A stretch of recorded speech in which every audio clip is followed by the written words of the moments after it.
অঙ্কুরের দেওয়া প্রমাণ দেখে সব সত্যি জানছে একলব্য। সম্পূর্ণ জানতে ভিডিওটিতে একটি লাইক করে দেখতে থাকো। গল্পের শুরুতেই দেখা যায় রাঙা তো চ্যাম্পিয়নশিপ খেলতে চলে এসেছে, আর এদিকে নিশাকে দিয়ে প্ল্যান করে রেখেছে আহিরি। যে বিল্ডিংটায় খেলা হচ্ছে তার উল্টো দিকের বিল্ডিংয়ে রয়েছে নিশা, তীর হাতে নিয়ে দাঁড়িয়ে রয়েছে যাতে রাঙাকে শেষ করতে পারে। কিন্তু আহিরি বা নিশা কেউই জানে না রাঙা অলরেডি আহিরির ওপরে সব সময় নজর রাখতে বলে দিয়েছে অঙ্কুরকে।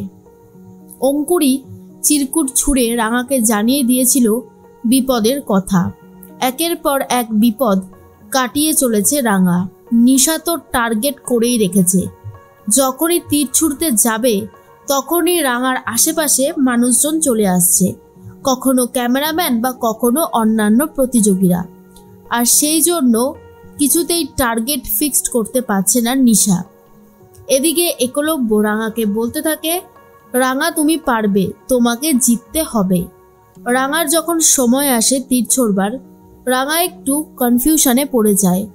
বারবার রাঙার চোখের সামনে ভেসে উঠতে থাকে আহিরি যেভাবে রাঙাকে মারতে চেয়েছিল সেই সব দৃশ্যগুলোর কথা। তখনই রাঙা ভাবে, না না, আমাকে এইভাবে ভেঙে পড়লে চলবে না।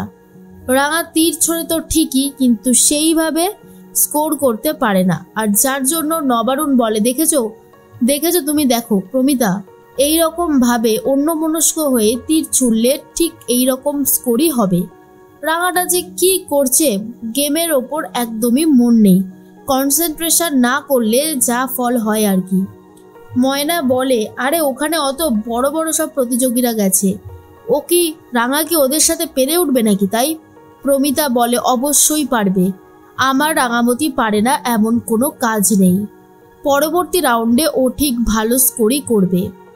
একলব্য বারবার করে রাঙাকে বোঝাতে থাকে আর বলে, এ কি রাঙামতি, তুমি এরকম করছো কেন? পরিষ্কার তোমার মুখ দেখে বোঝা যাচ্ছে এই গেমে তোমার কনসেন্ট্রেশন নেই। ভুলে যেও না, জীবনের সুযোগ একবারই আসে, বারবার নয়। আর সেই সুযোগ ক্র্যাক করতে পারলেই তবেই কিন্তু তুমি তোমার লক্ষ্যে পৌঁছতে পারবে, তার আগে নয়। সেজন্য বলছি এখনো সময় আছে, সময় থাকতে থাকতে নিজের জায়গাটা বুঝে নাও। পরবর্তী রাউন্ড যখন শুরু হয় তখন রাঙা আসে সবার প্রথমে, আর রাঙা এমনভাবে তীর ছোড়ে যে জিতে যায় রাঙা। একলব্য তো এই জন্য অনেক খুশি হয়ে যায়। হঠাৎ করেই তখন ফোন করেছে পাঞ্চালি, আর একলব্যকে বলে, ভাইয়া তোর সাথে একটা গুরুত্বপূর্ণ কথা আছে, তাই আমি ফোনটা করেছি। অঙ্কুরকে আমি অনেকক্ষণ হলো বাড়িতে দেখছি না। অঙ্কুর কি তোদের ওখানে গেছে? না মানে অনেক সময় হয় এমন, রাঙা অনেক কাজে অঙ্কুরকে পাঠায়। কথাটা আমি সেই জন্যই বললাম, তুই না হয় ওকে একবার জিজ্ঞেস করে দেখ। আমার কিন্তু অঙ্কুরের জন্য সত্যি খুব চিন্তা হচ্ছে। একলব্য বলে, দিভাই তুই চিন্তা করিস না, আমি দেখছি। লুকিয়ে লুকিয়ে বৃন্দা পাঞ্চালির সমস্ত কথা শুনে নেয় আর ভাবে, কেসটা ঠিক কি হলো, অঙ্কুরকে কোথায় পাঠিয়েছে রাঙা? এরপর নিশা তো কিছুতেই তীর মারতে পারেনি রাঙাকে, মারতে পারবেও না, কারণ রাঙা আগে থেকেই প্ল্যান করে রেখেছিল। এরপরেই যখন একলব্য রাঙার সাথে কথা বলতে আসে, রাঙা একটু অবাকই হয়ে যায়। রাঙাকে একলব্য বলে, আচ্ছা অঙ্কুরদা কোথায়? তখনই রাঙা বলে, কেন বলতো, কিছু হয়েছে? একলব্য বলে, দিভাই ফোন করেছিল, অঙ্কুরদাকে অনেকবার ফোন করছে, ফোনে পাচ্ছে না। দিভাই জিজ্ঞেস করলো, তুমি কি অঙ্কুরদাকে কোনো কাজে পাঠিয়েছো? দেখো রাঙামতি, চুপ করে থেকো না, সত্যিটা জানাটা খুব জরুরি।